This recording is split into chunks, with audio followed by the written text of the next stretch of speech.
ছাত্র দলের কেন্দ্রীয় সভাপতি রাকিবুল ইসলাম রাকিব বলেছেন, ছাত্রলীগের সন্ত্রাসীরা এখনও ঢাকা বিশ্ববিদ্যালয়ের হলগুলোতে অবস্থান করছেন।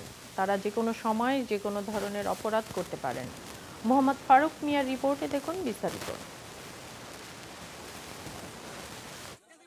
ছাত্রদলের কেন্দ্রীয় সভাপতি রাকিবুল ইসলাম রাকিব বলেছেন, ছাত্রলীগের সন্ত্রাসীরা এখনও ঢাকা বিশ্ববিদ্যালয়ের হলগুলোতে অবস্থান করছে। তারা যে কোনো সময় যে কোনো ধরনের অপরাধ করতে পারে। তিনি বলেন, গোয়েন্দা তথ্য আছে, প্রতি হলে 10 থেকে 15 জন নিষিদ্ধ ছাত্রলীগের কর্মী রয়েছে। সোমবার দুপুরে সিলেট এমসি কলেজ ছাত্রদলের কাউন্সিল অনুষ্ঠানে সাংবাদিকদের সাথে আলাপকালে তিনি এসব কথা বলেন। আমাদের সাধারণ শিক্ষার্থীদের মাঝে এখনো ট্রমা কাজ করছে এবং এখনো তারা আতঙ্কিত যে এই 15.5 বছর বিগত সময়ে যে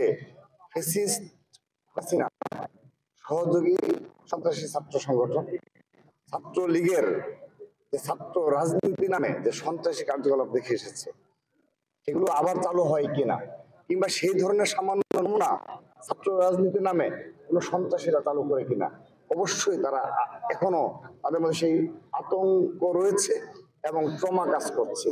2 যুগ পর এমসি কলেজে ছাত্রদলের এই কাউন্সিল অনুষ্ঠিত হচ্ছে। কলেজ প্রাঙ্গণে জাতীয় সঙ্গীতের মাধ্যমে অনুষ্ঠানের সূচনা হয়। এরপর শান্তির প্রতীক পায়রা ও বেলুন উড়িয়ে কাউন্সিলের উদ্বোধন করেন রাকিবুল ইসলাম। মোহাম্মদ ফারুক মিয়া, আইএন টিভি, সিলেট।